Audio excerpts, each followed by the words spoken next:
వేదికను అలంకరించవలసిందిగా కోరుచున్నాను.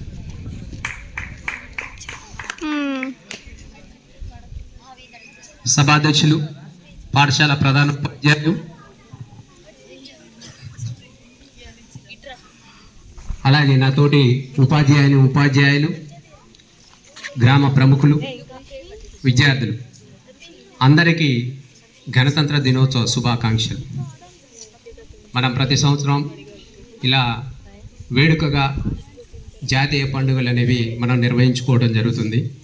అందులో మన గణతంత్ర దినోత్సవం అనేది చాలా ప్రముఖమైనటువంటిది, ఎంతో గొప్పగా జరుపుకునేటువంటి ఈ కార్యక్రమం. రెగ్యులర్గా మనం అసలు ఏం జరుగుతుంది, జనవరి 26న గణతంత్ర దినోత్సవ సందర్భంగా ఈ దేశాధినేత అయినటువంటి రాష్ట్రపతి, దేశ మొదటి పౌరుడు, ఏం జరుగుతుంది ఈ జెండా వందనం రోజున? అసలు ఎక్కడ జరుగుతుంది, ఎలా జరుగుతుంది? మనకి స్వాతంత్ర దినోత్సవం ఆగస్టు 15న ప్రతి సంవత్సరం జరుపుకుంటాం. ఆ రోజు ప్రధానమంత్రి గారు జాతీయ జెండాను ఆవిష్కరించడం జరుగుతుంది ఎర్రకోటపై. అలాగే ఈరోజు దేశాధినేత రాష్ట్రపతి శ్రీమతి ద్రౌపది ముర్ము గారు జాతీయ జెండాని కర్తవ్య పద్ అనేటువంటి ప్రదేశంలో జాతీయ జెండాని ఆవిష్కరించడం జరుగుతుంది. ఈ రెండింటికి కొంత తేడా ఉందండి.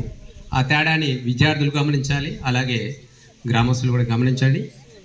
మనకు స్వాతంత్రం 1947లో వచ్చింది. అప్పటికి మనకి శాశ్వత రాజ్యాంగం లేదు. రాజ్యాంగాన్ని రచించుకోవడానికి కొంత సమయం పట్టింది. అప్పటి వరకు ఉన్నటువంటి గవర్నమెంట్ ఆఫ్ ఇండియా చట్టం 1935 ప్రకారం మన భారతదేశం రాజ్యాంగం తయారు చేసుకునేంత వరకు ఆ చట్టం ప్రకారం మనం పరిపాలించుకోవడం జరిగింది. అప్పటికి ఎన్నికలు జరగలేదు. అప్పటికే మన దేశ ప్రధానిగా జవహర్లాల్ నెహ్రూ గారు నియమించుకొని మనం పరిపాలించుకోవడం జరిగింది. అలా బ్రిటిష్ వారి నుంచి, వారి విముక్తి నుంచి మనం స్వేచ్ఛను పొంది ఆగస్టు 15న స్వాతంత్ర దినోత్సవం సందర్భంగా దేశ ప్రధాని ఎర్రకోటపై జాతీయ జెండాను ఆవిష్కరిస్తారు. ఆ తర్వాత దాదాపు 3 సంవత్సరాల పాటు రాజ్యాంగాన్ని తయారు చేసుకున్నాం. అందుకు కృషి చేసినటువంటి ప్రధాన వ్యక్తి డాక్టర్ బిఆర్ అంబేద్కర్. అలా రాజ్యాంగాన్ని పూర్తి చేసుకున్న తర్వాత రాజ్యాంగాన్ని 1949 నవంబర్ 26న ఆమోదించుకున్నాం. ఆ తర్వాత జనవరి 26న 2 నెలల ఆలస్యంగా ఆ రాజ్యాంగాన్ని అమలు చేసుకోవడం జరిగింది. ఈ 2 నెలలు ఎందుకు ఆలస్యమైంది? రాజ్యాంగం ఆమోదించుకున్న రోజు నుంచే రాజ్యాంగాన్ని అమలు చేసుకోలేదు. కారణం ఏంటంటే, మనం బ్రిటిష్ వారికి వ్యతిరేకంగా ఫైట్ చేస్తున్నటువంటి సందర్భంలో భారత జాతీయ కాంగ్రెస్ ప్రతి సంవత్సరం నిర్వహించుకునేటువంటి సమావేశాల్లో నెహ్రూ గారు అధ్యక్షత వహించినటువంటి ఒక సమావేశంలో ఆయన మనం ప్రతి సంవత్సరం జనవరి 26న స్వాతంత్ర దినోత్సవాన్ని జరుపుకోవాలి అని 1929 డిసెంబర్లో చెప్పడం జరిగింది. 1930 జనవరి 26న మొదటి స్వాతంత్ర దినోత్సవాన్ని జరుపుకున్నాం. కానీ వాస్తవానికి మనకు స్వాతంత్రం ఆగస్టు 15న వచ్చింది. మరి ఎలా ఆయన ప్రకటించినటువంటి ఆ డేట్ను ఆయన ప్రకటించాడు. దాని గౌరవార్థంగా మన రాజ్యాంగం నవంబర్ 26, 1949లో పూర్తయినప్పటికీ 2 నెలలు ఆలస్యంగా అమలు చేయకుండా జనవరి 26 నుంచి గణతంత్ర దినోత్సవాన్ని 1950 నుండి మనం జరుపుకోవడం జరుగుతుంది. ఇది మనకి చరిత్ర. ఓకే, ఇది ఒక అంశం. అయితే మరొక అంశం, ఈ గణతంత్ర దినోత్సవ సందర్భంగా ప్రతి సంవత్సరం కూడా అసలు ఏం జరుగుతుంది అనేది మనకు తెలవాలి. ఒకరోజు ముందుగానే జనవరి 25న జాతీయ ఓటర్ల దినోత్సవ సందర్భం మనం సెలబ్రేట్ చేసుకుంటాం. అదొక అంశం. అయితే రాష్ట్రపతి గారు చేతుల మీదుగా ఈ దేశానికి అత్యంత సేవలు అందించినటువంటి వారికి కొన్ని అవార్డులను ప్రకటించడం జరుగుతుంది. పౌర పురస్కారాలు అంటాం, వాటినే పద్మ అవార్డులు అంటాం. నిన్ననే ప్రకటించడం జరిగింది. దాదాపు 131 మందికి పద్మ అవార్డులను ప్రకటించారు. ఇందులో 3 రకాలు ఉంటాయి: పద్మ విభూషణ్ అని, పద్మభూషణ్ అని, పద్మశ్రీ అని. ఇలా 131 మందికి ఈ పద్మశ్రీ అవార్డు, పద్మ అవార్డులని ముందు రోజు 25వ తారీఖునే ప్రకటించడం జరుగుతుంది. ప్రకటించారు కూడా. ఆ తర్వాత జనవరి 26న కార్యక్రమం కర్తవ్య పదవిలో జెండా వందనం జెండా వందన కార్యక్రమంలో భాగంగా ఇక్కడ రాష్ట్రపతి గారు ఇక్కడ ఉంటారు. ఇక్కడ ఫస్ట్ నిర్వహించేది పరేడ్. ఇందాక పిల్లలు నిర్వహించడం జరిగింది మార్చ్ పాస్ట్ పరేడ్ అనేది. ఈ పరేడ్ను నిర్వహించేది ఎవరు అంటే మన ఆర్మీ చీఫ్ జనరల్ అయినటువంటి వ్యక్తి. ఆయన పరేడ్ని నిర్వహిస్తారు.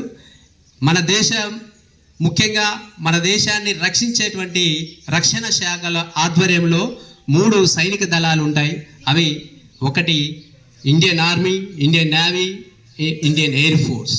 వాళ్ళు మార్చ్ పాస్ట్ నిర్వహించడం జరుగుతుంది. ఆ తర్వాత జెండా ఆవిష్కరణ వెంటనే జరగదండి. తర్వాత వెంటనే దేశ ప్రధానమంత్రి జాతీయ అంటే ముఖ్యంగా దేశ ప్రధాని మొదట చేసేది నివాళులు అర్పించడం జరుగుతుంది. ఎవరికి నివాళులు అర్పిస్తారంటే దేశానికి త్యాగం చేసినటువంటి వాళ్ళకి.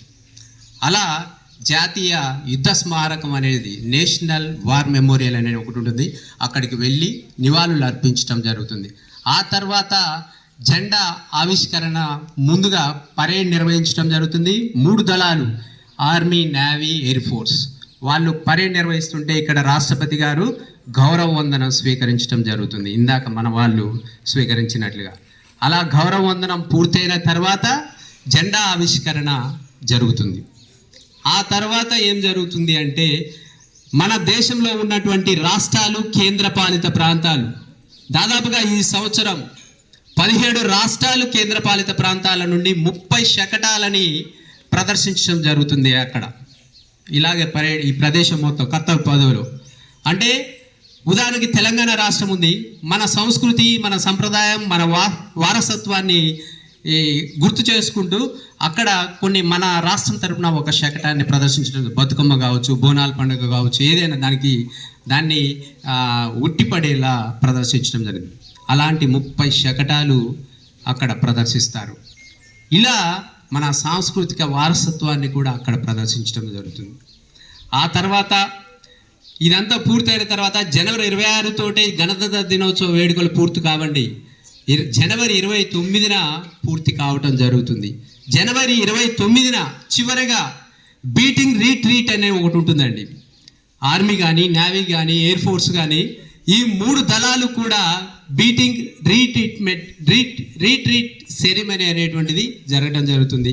విజయ్ చౌక్ వద్ద 29వ తారీఖున మళ్ళొకసారి వాళ్ళు ఇప్పుడు పిల్లలు పరేడ్ చేస్తున్నట్లుగా అంతకు మించి ఆవేశంగా మన దేశం యొక్క గర్వాన్ని ఉట్టిపడేలా వాళ్ళు రీట్రీట్ అనేది చేయటం జరుగుతుంది. ఆ సెరిమనీ తోటి జెండాని అవనతం చేయటం జరుగుతుంది. సారే జహాస్ వచ్చే అనేటువంటి గేయంతో అలా మన జాతీయ జెండా ఆవిష్కరణ పండుగ పూర్తవుతుంది అన్నమాట. ఇది మన గణతంత్ర దినోత్సవం రోజు జరుపుకునేటువంటి కార్యక్రమాలు. ఎందుకంటే ప్రతి సంవత్సరం ఇలా చేశారు, అలా చేశారు, ఇవన్నీ అసలు ఏం జరుగుతుంది అనేది మనకు తెలవాలి. కాబట్టి ఈసారి చెప్పాలని నేను డిసైడ్ కావడం జరిగింది. ఇది స్వతంత్రం వచ్చిన తర్వాత దాదాపు 75 సంవత్సరాలు పూర్తి చేసుకొని మన భారత ప్రధానమంత్రి వికసిత్ భారత్ అనేటువంటి నినాదంతో ముందుకు రావడం జరుగుతుంది. 2047ని టార్గెట్గా పెట్టుకోవడం జరిగింది. అదే వికసిత్ భారత్ అనేటువంటిది. దాంట్లో భాగంగానే ఎందుకంటే 100 సంవత్సరాలు పూర్తవుతుంది కాబట్టి స్వతంత్రం వచ్చి అనేక లక్ష్యాలు భారతదేశం ఎన్నో విజయాలను సాధించింది. ఆ విజయాలన్నీ ఇప్పుడు చెప్పదలుచుకోవట్లేదు. ఇంకా ఆగస్టు 15న చెప్దాం అనుకుంటున్నా, టైం లేదు కాబట్టి. ఇవన్నీ కూడా మనం గుర్తుపెట్టుకోవాలి. ఇందాక చెప్పుకున్నాం 2 విషయాలు ఇక్కడ.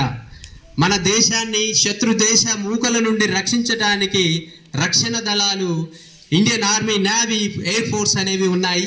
వీటికి కావలసిన ఆయుధాలను తయారు చేసేది DRDO సంస్థ.